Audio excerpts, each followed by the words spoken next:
Okay, ladies and gentlemen, and all my class in front of me. What we have here is we have a best guess paper which has been sent to us by Just Maths. Now this doesn't guarantee what's going to come up in the paper, but it's a best guess based on what usually comes up in every year, also taking away all the topics that did come up on the paper one. So what we're going to do is we're going to see how to go through it. So the first thing we come to is a question where you've got to input something into your calculator and then write down everything, zoom in a little bit, and then write down everything that's on your calculator display. Now this is worth 2 marks, so what we're going to do is we're going to make sure we put some workings down. So whenever we do this, we do the top of the calculator, so we do the top of the fraction and we do the bottom of the fraction separately. So the easy one to start off with the bottom of the fraction, if we do 0.012 plus 0.034, and we add that together, we get 0.046. I know it's dead easy stuff, but it's usually worth another mark. If we do the top of the fraction, we do 920, take away 170 tan 65. Again, write down everything that's on our calculator display. It's going to be 555.4338235, and that's going to be enough to get us 1 mark. So if we do the top divided by the bottom, we're going to get the square root. We don't usually need to do this step. The square root of 12074.64834, but it's worth doing it anyway because it's only going to be an extra 10 seconds to write that down, and then do the square root of it. We get the answer 109.884747. That's all the display on my calculator. Now the next part of it, give your answer to part A correct for 4 significant figures. So if we've got 109.884747, to do it to 4 significant figures, what we do is we do a box around the first 4 numbers. So the answer is going to be 109.8 unless we need to round it up. So what we do is we have a look at the first number outside the box, which is an 8, which tells us to round it up. So that's going to go to 109.9. So relatively straightforward marks here. Okay, the next question, it says translate by -8 and -2. So translate just means picking up and moves. So just like in languages, if you translate a word, all you do is you're picking that word up and just moving it to a different language. You're not changing anything about it. You're just picking up and moving it to somewhere else. So what we're going to do is we're going to pick up the shape here, then we're going to move it. Now it says -8, -2. So this is a vector here. So -8 means 8 to the left and then 2 down. But if we do that, if we go 1, so if we take any point, then we're going to move it 8 to the left and 2 down. So 1, 2, 3, 4, 5, 6, 7, 8, 2 down. What we then notice is that it goes off the page. Now, this was a question a couple of years ago that pretty much everyone got wrong. And the reason why people got this wrong is because we've moved it more than 8 going across there. If you have a look at the axes, and it's really paid to have a look at the axes here, the axes, every square is 2. So if we're going to translate that 8 to the left and 2 down, what we've got to do is we've got to, so if we take this point here, and we go across by 1, that's going to be 2. So that's going to be 2, 4, 6, 8 across. Instead of going 2 down, we're going to go 1 down. So that's going to be 2 down there. So this point here goes to here. If you're unsure, then try it with another point. So let's try it with this point here. We're going to go 8 to the left, so 2, 4, 6, 8, and then 2 down. That's going to be there. If we try it with this point here, we're going to go 8 to the left, so 2, 4, 6, 8, and then 2 down is there. The final point here, 2, 4, 6, 8 across, 2 down, we get to there. And then if we draw the shape, obviously you're not going to have all these colours in your exam. You get that there, and we have to label a new shape B. So yeah, so what we need to do is we need to make sure that we count the square. We check out the axes here and see that it's going up in 2s each time. Okay, next question, stem and leaf diagrams. Let's zoom in a little bit. So mode. The mode is the most frequent one. So if we have a look at this, we can see that 5 is the most frequent. However, if we write down 5, that's going to be incorrect. So this 5 doesn't mean 5. This 5 is, it's not even 35. If we have a look at the key, 5.2 means 5.2, so 3.5 means 3.5. So just be careful with that one. These are easy questions because we do them all the time, but a lot of the time they're like the first question, and so we don't have the 5.2s in there. The median, there's two ways to do the median. You can either cross off the biggest and the smallest, biggest and the smallest, biggest and the smallest, until we get into the middle. Or if you want, you cross off the two biggest and then the two smallest, three biggest, three smallest, two biggest, two smallest, and until we're left with that one, which is 3.1. However, the other way to do that, when you've got raw data, is to count them. So 1, 2, 3, 4, 5, 6, 7, 8, 9, 10, 11, 12, 13, 14, 15, 16, 17, 18, 19, 20, 21. So there's 21 pieces of data here. So to find the median, or the middle one, we add 1 and then divide by 2. So as if we've got all the data, we add 1, divide by 2, which gives us 11. So we're looking for the 11th piece of data. So 1, 2, 3, 4, 5, 6, 7, 8, 9, 10, 11. Now it doesn't matter which way around you do it. You're not going to get more marks for doing it one way or the other. But that's what we do. So that's still going to be 3.1. Work out the interquartile range. Now this one we're pretty much going to need to use this one. So we know that we've got 3.1 as the median. And then what we're going to do, in fact, if we use the crossing off method, if we cross off the bottom 3 and the top 3, bottom and the top, so the lower quartile is going to be in between 20 and 26. So the lower quartile is going to be 23. So if we do the same for the top, cross off the top ones, cross off the smallest and the biggest until we get to here.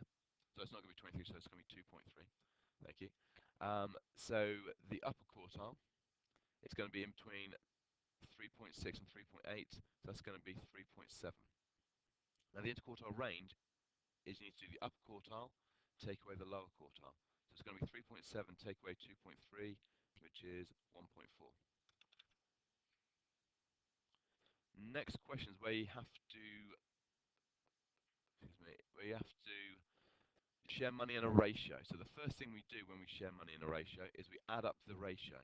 So this 5, 9, 6 means 5 parts, 9 parts, and 6 parts. So if we add up 5, 9, and 6, we get 20 parts. Now remember, we've got to calculate for this. So we say that 20 parts. Oh, hang on a sec. Just be careful with this question. They've asked it in a slightly different way. It says that Mel and Emma share 56. So usually we just add up all the parts, like I went to do there. But it says Mel and Emma shared 56 pounds. So all that means we're only looking at Mel's parts and Emma's parts, for want of a better phrase. So Mel and Emma, that's going to be 5 and 9. So if we add that together, that's going to be 14 parts. And that equals 56 pounds. So if 14 parts equals 56 pounds, you divide by 14 to find out what one part is. And if you do 56 divided by 14, you get 4 pounds. So just be careful with this. You've got to make sure that you read the question carefully, which I almost didn't there.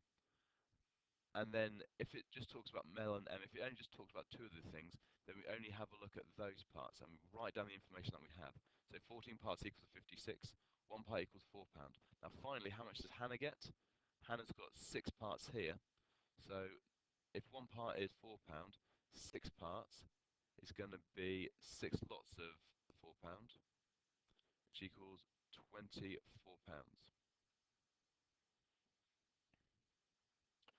Okay, next question. Write 8.411 as times 10 to the power of 3 as an ordinary number. So 8.411, if it's times 10 to the power of minus 3, it means that this decimal point has got to move this way by 3. So if we stick on a bunch of zeros, if we use this as a working line, if we go 1, 2, 3, the decimal point is now going to go in there. So it's going to be 0.008411.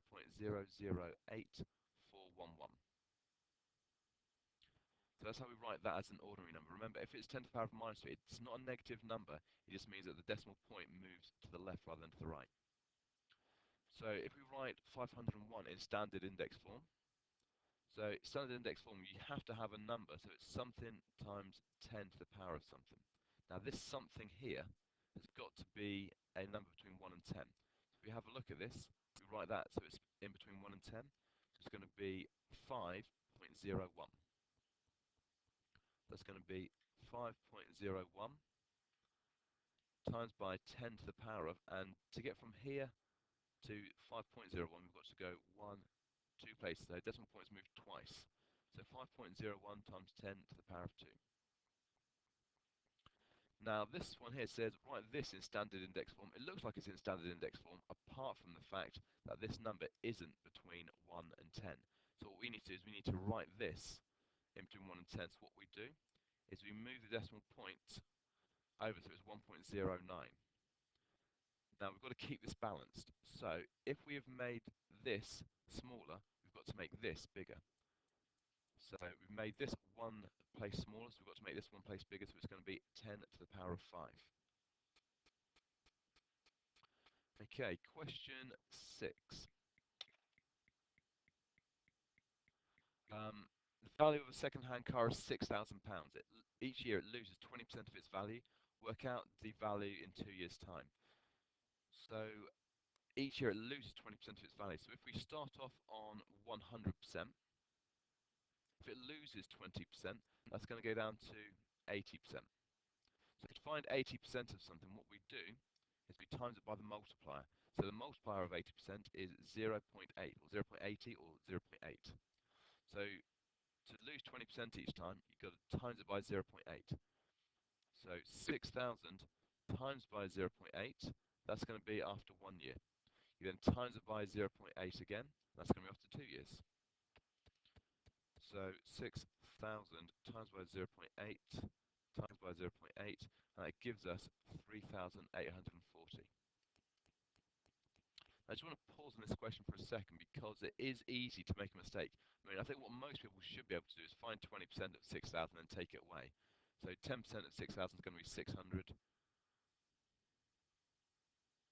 So 20% is going to be 1,200. So if we take away 20% or 1,200 from this, we're left with £4,800. However, it says work out the value in 2 years' time. What some people would do would take away another 1,200. However, if we do that, that's not correct because this 20% that we've taken away, 20% of this is now going to be different. So if we, this is like compound interest. So if we take 20% away again, we've got to take 20% of this value away. So 10% of that would be 480, 20% would be 960. So we don't take away 1,200, we only take away this 960. And that would leave us with 3,840. So just be careful of that. Either method's absolutely fine.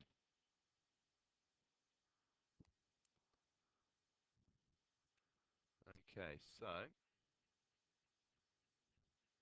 the next question is a scatter diagram question, by the looks of it. So the first thing we've got to do usually on these questions is plot a point on a scatter diagram. So we're told that 185 pages takes 9 hours to read. What we've got to be really careful with here is the scale. So if we're going from 0 to 50 here, just have a look. So it's not going to be 10, 20, 30, 40, 50. So just take your time and find out what the scale goes up in. So if it's not going up in tens, let's try fives. 5, 10, 15, 20, 25, 30, 35, 40, 45, 50. Yeah, so it's going up in fives. So 185, you can either count up from 150 or down in fives from 200. So 195, 190, 185 is going to be up there. It takes 9 hours to read. So we go 195, 190, 185 is going to be right there. So that's going to be our first mark for plotting that.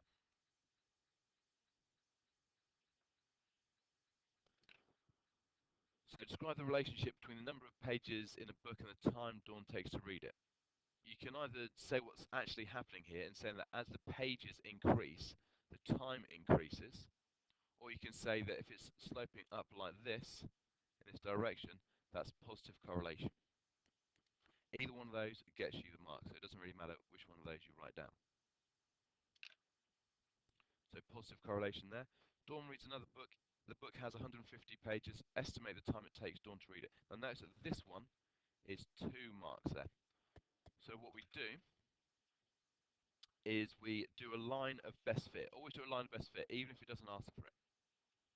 So what we're going to do is we're going to draw a line of best fit. Now notice it doesn't need to go through the origin down here. It doesn't need to go through that point. And 150 pages. What we do is we go up from 150 pages, and this considers our workings. So we go up from 150 pages. We then read across. And so this is 7 hours. So this here is going up. It's not going to be, so if that's in between 8 and 9, it's not going to be 8.1, 8.2, 8.3, 8.4, 8.5. It's going up in point twos. So here I've got 7.2, 7.4. So that's going to be 7.4 hours. And they usually give you like a point 0.2 either side of it. Okay, next question. You've got to find the mode and calculate the mean. So the mode is the most popular one. So what we're going to do is we're going to have a look, what is the most popular number of children to have? If we have a look at this, 9 people have no children, 6 people have 1 child, 7 people have 2 children, 8 people have 3 children, 2 people have 4 children, no one has more than 4. So we're looking at 9 people that have 0 children, so the mode is 0 children. Okay, so the way to do this question, whenever you've got to find the mean and it's in a table, the first thing we do is we multiply it. This is worth 3 marks, and it's either going to be worth 3 marks or 4 marks. If it's 4 marks, then it's something like 0 to 5, 5 to 10, and then we've got to find the midpoint. But this one, there is no midpoint, so we just multiply the numbers, so it's worth 1 mark less. So 0 times 9, just be careful with this one, 0 times 9 is 0, not 9, which a lot of people would write. 1 times 6 is 6, 2 7s are 14, 3 8s are 24, 4 2s are 8, and 4 zeros are 0. You then need to add up 2 columns. You need to add up this one, and you need to add up the total frequency. Now the total frequency, it tells you, is 32 already. If we add up the other one, 6 plus 14 plus 24 plus 8 is 52. So then what we do is we do 52 divided by 32, and we get 1.625 as our, sorry, 1.625 as the mean. Let's make it look like a 5. And we should be able to see whether or not we've got the correct answer, because it should be somewhere between our data here. So if you have a look, the main part of our data is around about this bit here. So we're looking at right about there. So yeah, 1.625 looks like a decent answer.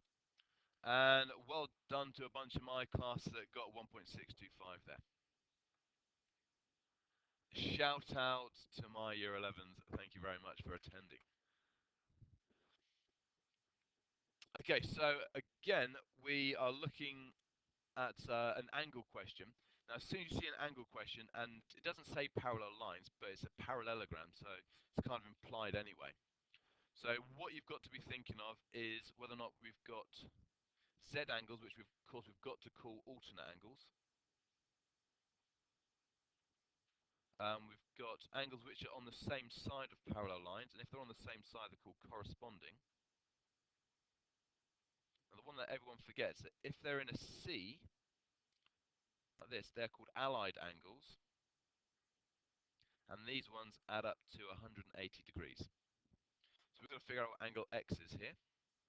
So let's just and give reasons for your answer. Every time you write down an angle in this diagram, we must give a reason for it. So for instance, we know that this here is 120, so we've got a C here, so we could say that this one here, that whole angle there, has to add up to 180 because it's an allied angle.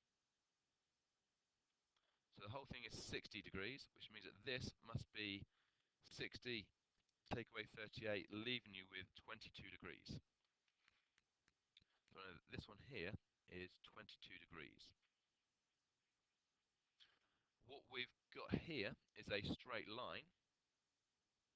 So this one here must be 180 take away 41, which equals 139 degrees. And again, give reasons for your answer. It's because angles, so right here, angles on a straight line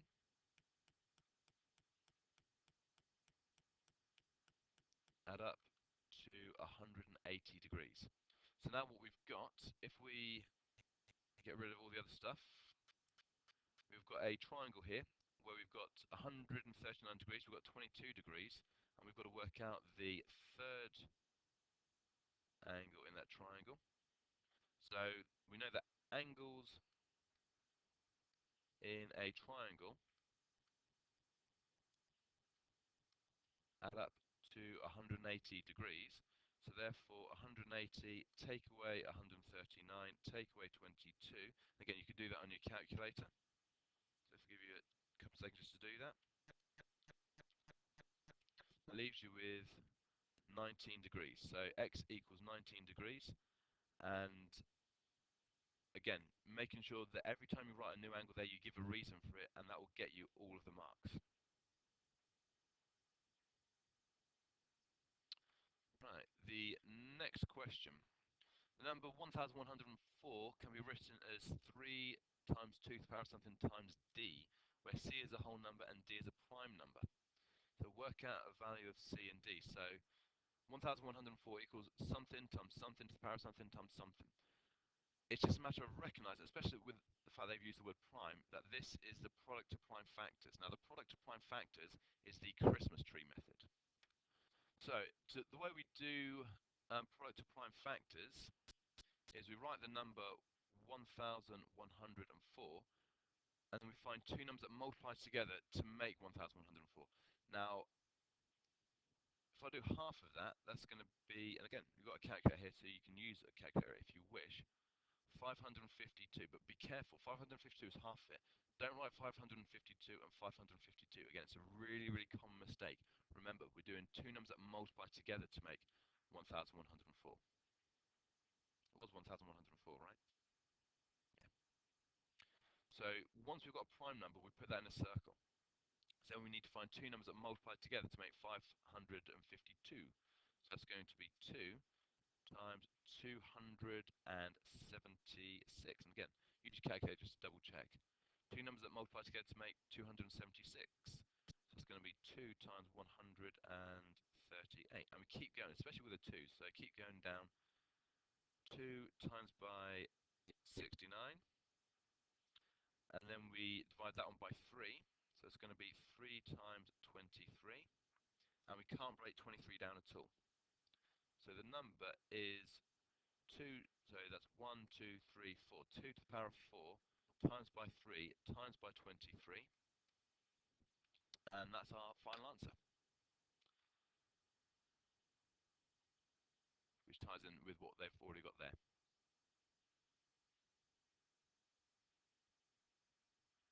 Okay, now my class went through a game like this, a question like this the other day, and where it's thinking about doing a different way to do with a mean. So the way we find the mean is we add up a total score, and we divide by the number of things, so the number of games in this case. So what I've done, or what they've done here, is they've worked out a total, so the total number of points, and then they divide it by the total number of games. So the total points, that's what we've got to work out. So we've done total points divided by the total number of games, and that equals 35 points per game. And the number of games here is 10. So we've got to work out what that total is. So the total divided by 10 is 35. So if we do 35 times by 10, the total number of points is 350. So after 10 games, we've got 350 points. After 11 games, the mean is 33. So again, they've done the total, they've divided by 11, because that's the number of games, and they've ended up with 33. So the total now, we need to do 33 times by 11, which equals 363. So the total after 11 games is 363. So after 10 games, we'd scored 350. After 11 games, we scored 363. So the 11th game, they must have scored an additional 13 points.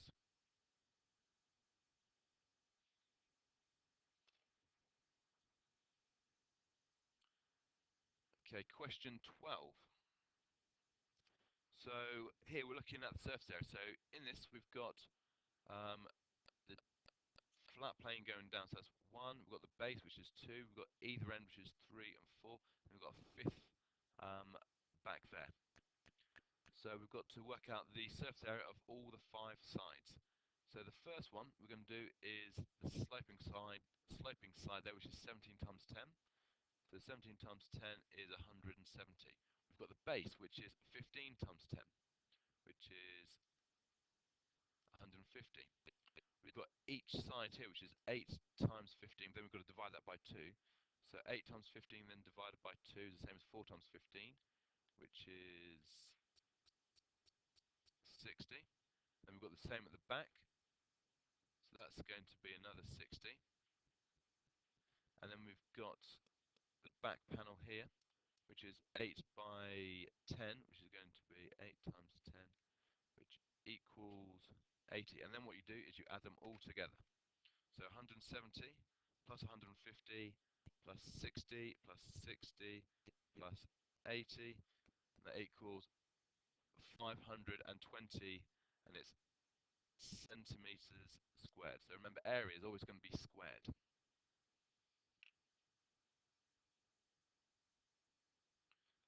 Okay, question 13. Okay, so what we're going to do here is we're going to either focus on London or Paris. So if we focus on London, write down what we know. So we know that £1 equals 1.14 euros. So what we're going to do is we're going to work out how many euros you'd get for a penny. So 0.01, if I divide by 100, you're going to get 0.0114 euros for a penny. So then what I'm going to do is I'm going to work out how much you get for 86 pence. So I times that by 86. So times by 86, and you get 0.9804.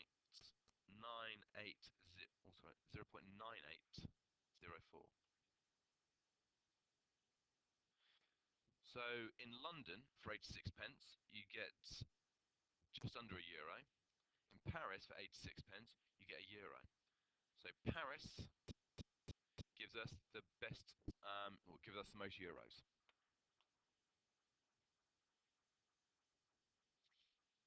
Okay, question 14. Pie charts. So Mel spent £80 on travel last month. Work out the amount spent on household bills. And again, very, very similar to the last question. What you do is you write down what you know. So I know that 30 degrees represents £80. I'm then going to work out what 1 degree equals. So I'll do that by dividing by 30. So 80 divided by 30, and that gives us 2.6 recurring. So that's what 1 degree gives us. And we want household bills, which is 195.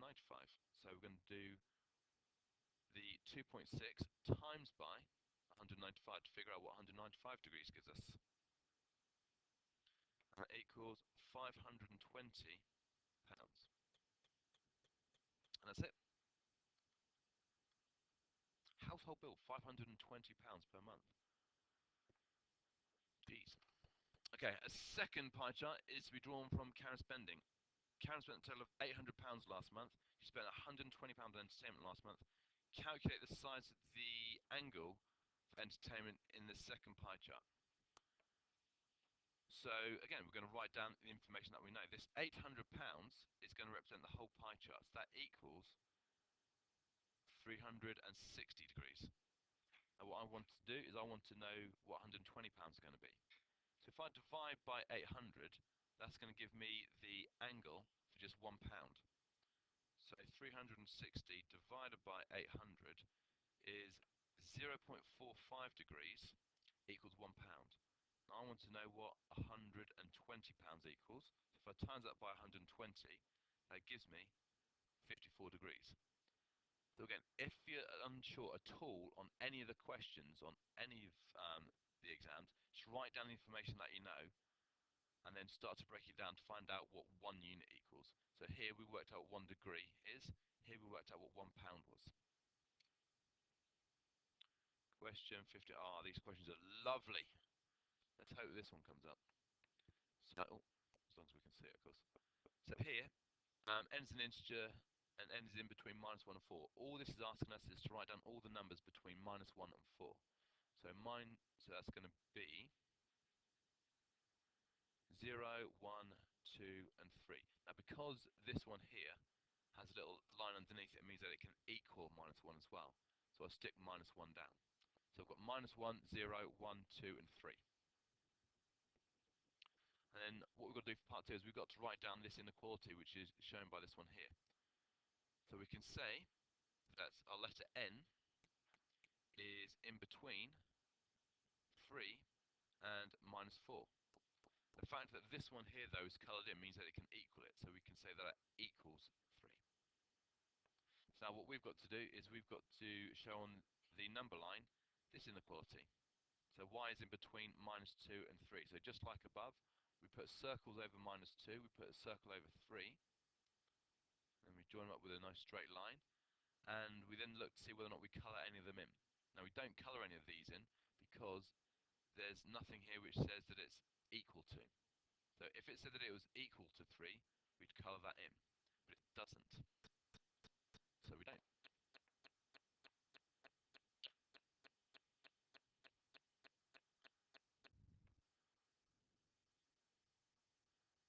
Okay, so these questions here can be easy. It depends whether or not you can understand what it is that you're looking at. So here, what it is that we're looking for is we're looking for this distance here. So we're looking for the distance of a slope. So as soon as we realise we're looking for the distance of a slope, we've got a right angled triangle, we should know that it's going to be Pythagoras. So Pythagoras is a squared plus b squared equals c squared, where c, crucially, has got to be the longest side. So that's going to be c. It doesn't matter what we call a and b. So a squared, we do 4.5 squared. So 4.5 squared gives us 20.25. E squared is going to be 36, and that equals c squared. The next step is we add up the two bits and pieces. So that's going to be 56.25, that's c squared. So c equals the square root of that. So the square root of 56.25, which equals 7.5 kilometers. Now the next one, calculate the bearing. So it's understanding what bearing is. So the bearing of C from A. So we're starting at A and we want to know the bearing. So the bearing is a direction. And with bearings we need to measure clockwise all the way from north. So that there is the bearing. Now from this to here, that's quite simple. That's going to be 180 degrees because it's a straight line. But then we need to work out what this angle is here. So we're looking for the angle inside a right angle triangle. So that's going to be trigonometry. So if I call this angle x, if we've got that as angle x, this side here is going to be the opposite one. The diagonal one is the hypotenuse, but I'm not going to bother writing that because it's not involved in the question. So the other one is going to be the adjacent. So the two sides that are involved in this are the opposite and the adjacent. So if I write down my SOHCAHTOA,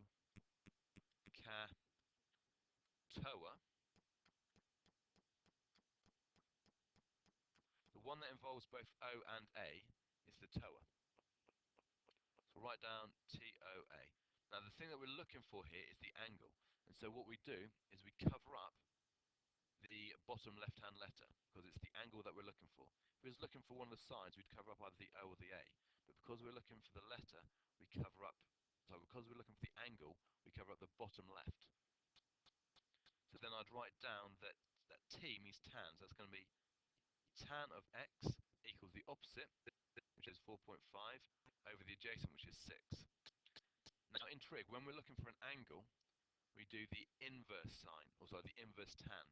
So it's going to be tan to the -1, or shift tan, of 4.5 over 6. Make sure that 4.5 over 6 is in brackets.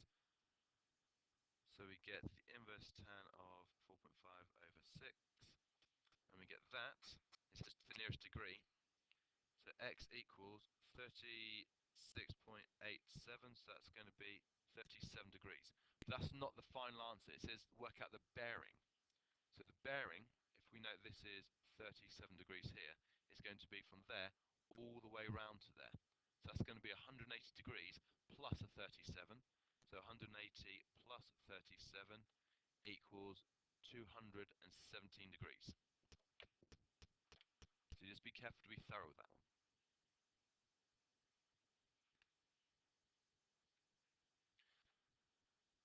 Okay, next one. Here are the first 5 terms of an arithmetic sequence. Find in terms of n an expression for the nth term. Now, if you've done enough revision, this should start to get more and more straightforward the more you see of these. So here, you can see that it's going up in 4s each time. So therefore, the first markers are saying that it's going to be 4n. So if we know that it's 4n, because it's going up in 4s, we then write the 4 times table above it. So it's going to be 4, 8, 12, 16, 20. So now we ask ourselves, how do we get from our 4 times table that we've just written to our sequence? And what we do is we simply take away 2.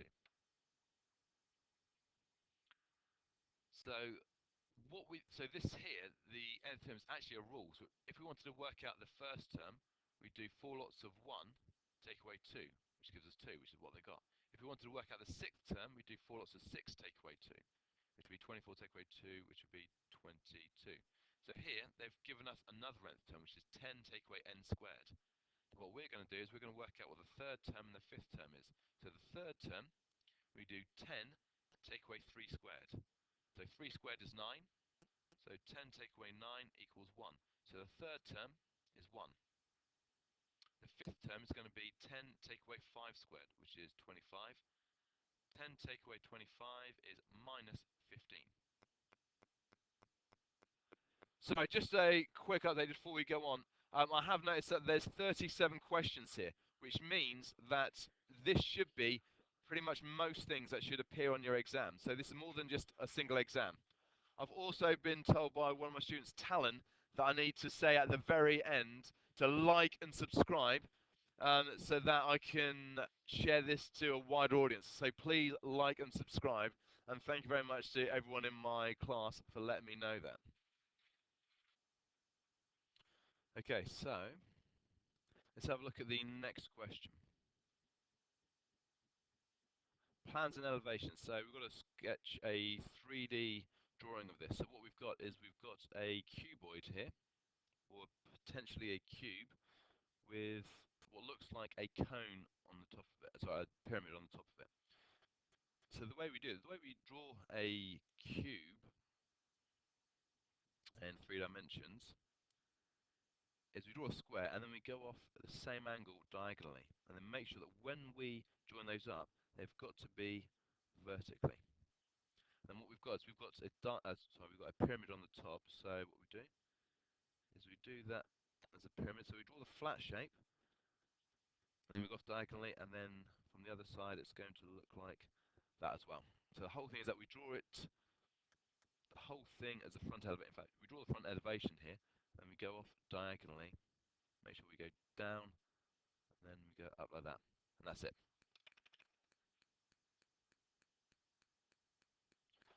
Okay, so there's 2 ways of doing this one here, and both relatively straightforward.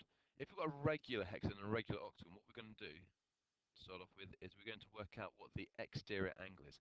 Now, the exterior angle to a shape, exterior, how I can spell exterior angle, is 360 divided by the number of sides. So if we do 360 divided by 6, we get 60. So it means that the exterior angle here is 60 degrees, which means that the interior angle is going to be 120.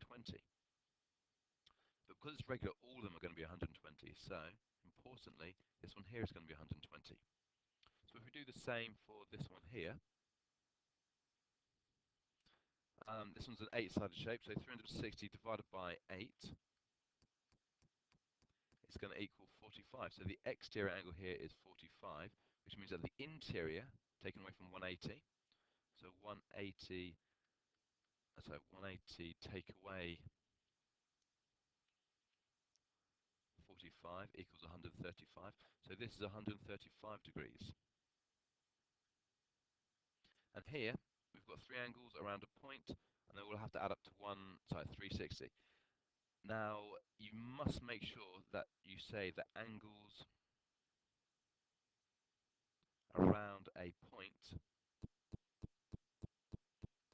add up to 360. If you say angles in a circle add up to 360, you will not get it. They have to see angles around a point. So I'll do 360, take away 120, which is this one here, which we got by doing 360 divided by 6 to get 60, and then 180, take away 60 to get the 120, in the interest of showing all your workings. Then we've got 360, take away this 120, so take away that 120, take away this 135, put that in your calculator. 360, take away 120, take away 135, equals 105 degrees. So that's how you get 105 degrees for your angle here of x. Okay, next question.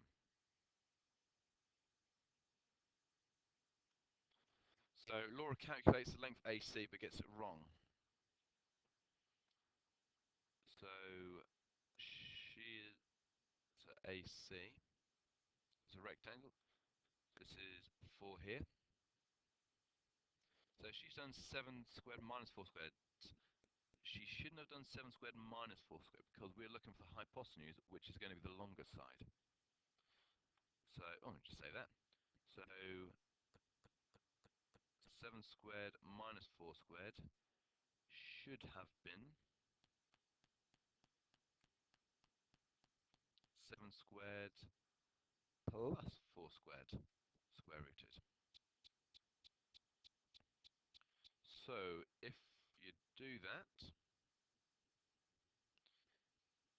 so 7 squared plus 4 squared, square root the answer, so equals a square root of 65, which equals 8.06.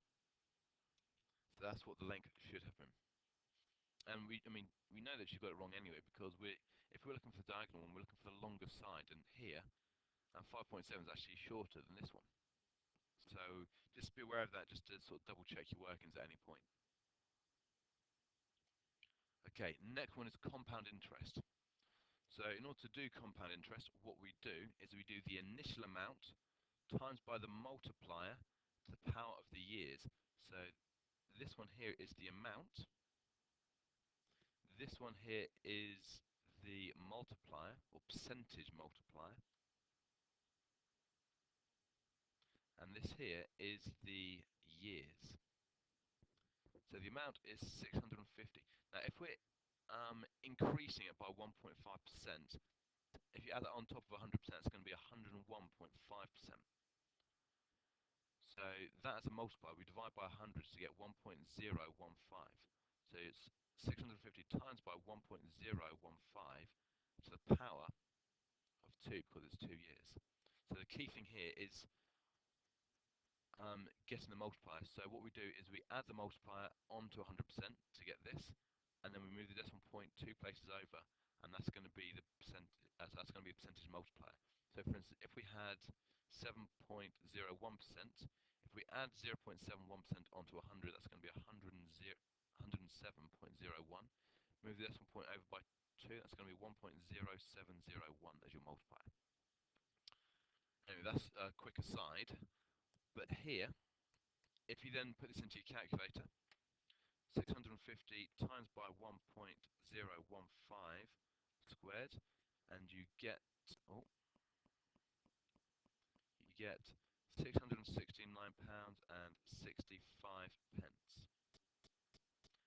That's if you round it. Sorry, the answer gives you 669.64625, and we need to round that to something that's sensible. So in terms of pounds and pence, it's going to be that, unless it gets rounded up. And the one outside the box tells us to round up to 0.65.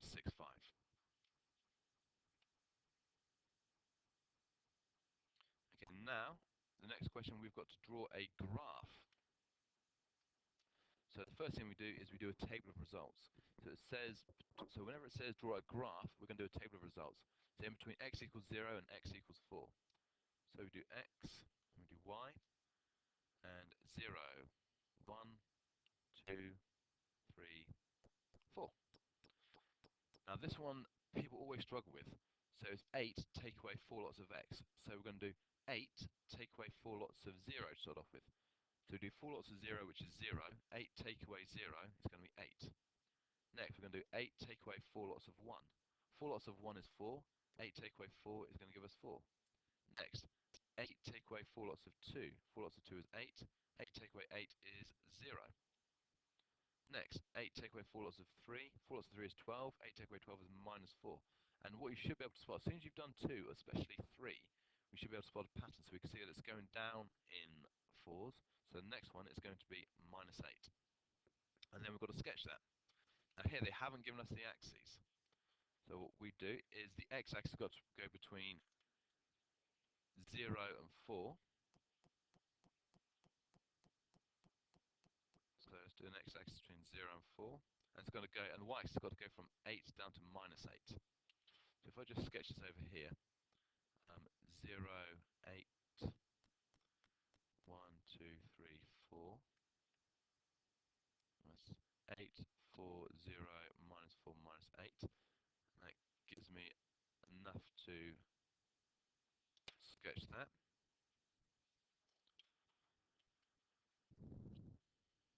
So let's do our y-axis here. Oh.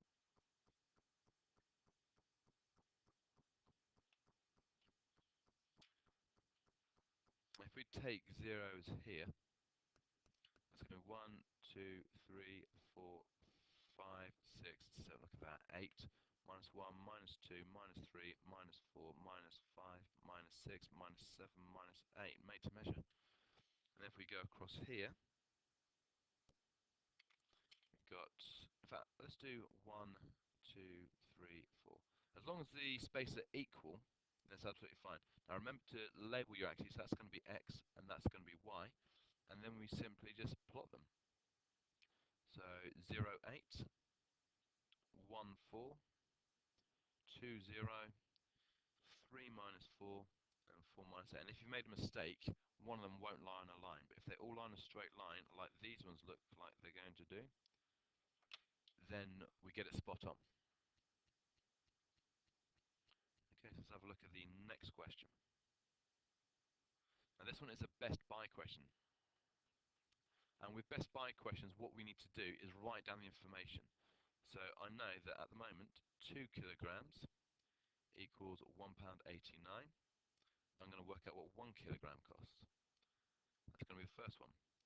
I then write down that 5 kilograms, sorry, it's not the best colour here. 5 kilograms equals £4.30.